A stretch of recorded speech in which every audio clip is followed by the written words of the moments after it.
I'm having a good time.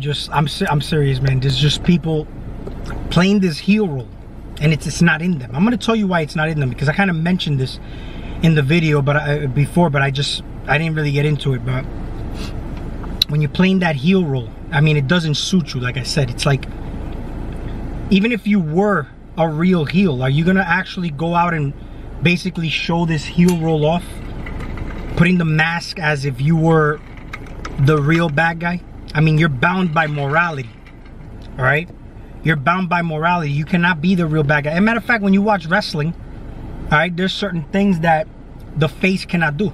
You know what I'm saying? Because it would categorize him as a heel. The creators don't like it, okay? The creators don't like it unless it's in your script, or unless you changing that script and you have creative control. Just be the good guy, because you're bound by morality.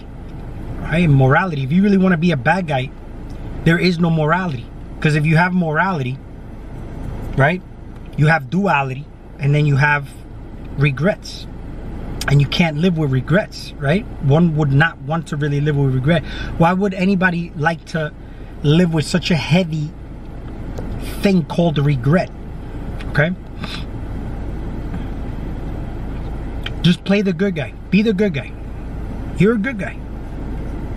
Okay. We're in this realm. There's consequences to being a bad guy. And I don't even think you have enough power or pull to put yourself in a situation that can favor you if things get out of hand. You get what I'm saying?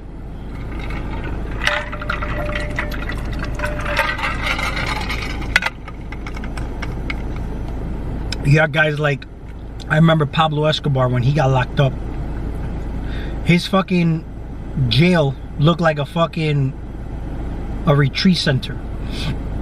Jordan Belfort, the Wolf of Wall Street, his jail didn't look like a jail. His jail looked like a fucking hotel too. He was actually cellmates with Cheech and Chong, the guy from Cheech and Chong. He was, you know, he wrote a book. He was inspired to do certain things. He wasn't in a stressful environment, you know, but you have to understand that these scripts written for you is it in you. And you could change these scripts. You could do whatever you want. But are you embracing that character? You know, for you to do that ultimate heel turn. Do you understand the emotion of love? You know, I heard people say this a lot. You know, I love you all so much. And they say this on camera to other people. And I don't know why. I feel like they're just empty words. And there's really no meaning behind it. The reason there's no meaning behind it is I don't even think the person knows what the word love actually is. So, I mean, where is it coming from? You know, you tell your child, you know, bless you, child. You say bless you when somebody sneezes. They're just empty words. What does it mean? You're not in the God frequency. Are you in the God frequency?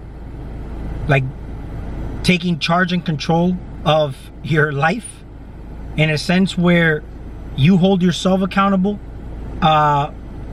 You're responsible enough, because again, the government is you, right? All these things that we swear we have information hidden from us is basically you hiding things from yourself, because you really can't handle that kind of shit. You know, and when you're ready, that's why they say when you're ready, the guru presents himself.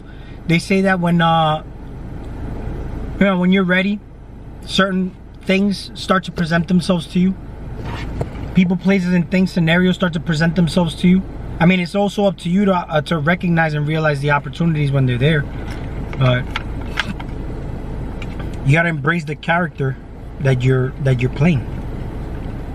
But in order for you to embrace that character, you gotta know that character. What is the character? I mean, everything's story. That's all it is, just stories. Everything's, I mean, what the fuck is going on here, right?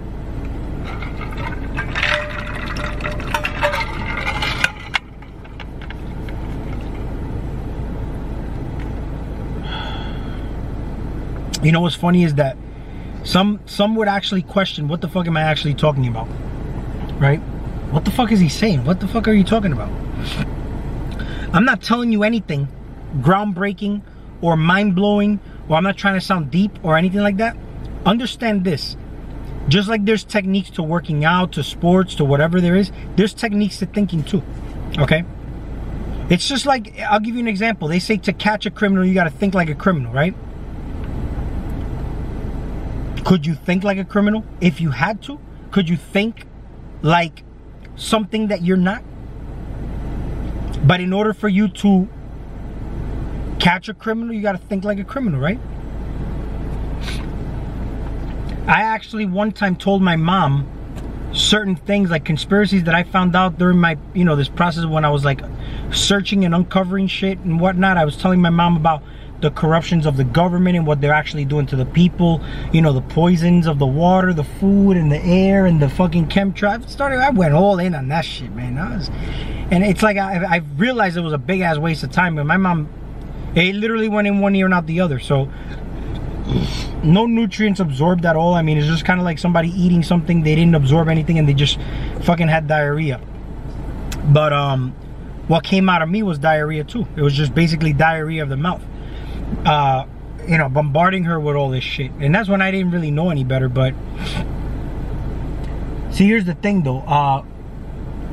The one thing that my mom said to me that stood out was, she says, I mean, how is that? Why would anybody do that to anybody else? How would anybody, why would they do that to us? I mean, she was in awe, like in shock, more or less, like literally saying, why would anybody do that to the people? You know? And that's the whole thing. You can't fathom these things because you're bound by morality. So let's say the opposition are the villains, then that means that you are either like them or you are basically the good guy. And you're not playing your role as the good guy. In fact, how do you know that everybody around you that you're trying to wake up is actually depending on you to fully wake up and activate yourself first? They're waiting on you, right? They're waiting on you to make it happen. They're waiting on you to get your projects going. They're waiting on you to be the spark of inspiration for everybody else. Because a lot of people can share knowledge and information online, right? But what if you decided to lead by example, and that's what's needed in society for everything around you to change? Everybody is literally waiting for you, like you're the spotlight of the show. Even though it appears that everybody outside of you is doing something and maybe flourishing and striving and whatnot, there's still something missing. They're waiting for you. And when you change, then everybody's like, all right, now let's go, let's do it. The leader has awakened. He's taken charge. It's go time. Everything appears to be normal, but what if everything is not normal? And the reason it doesn't look normal to you is because everybody around you is waiting for you to get it together. You notice how people say a broken individual, scattered pieces, right? You're a fractal of like the entirety and whatnot. But when you can get it together, then everything around you gets together because it's all you, you know?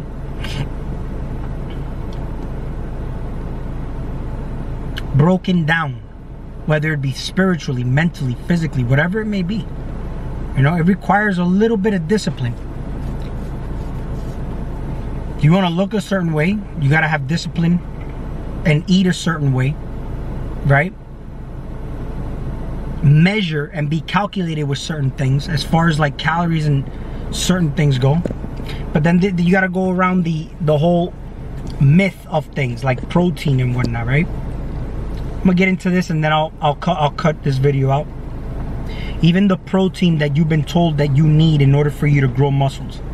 You notice that the kind of protein they're selling you is just like, it's no different than you eating a donut. It's just like empty calories because it's denatured fucking waste of protein. It's garbage.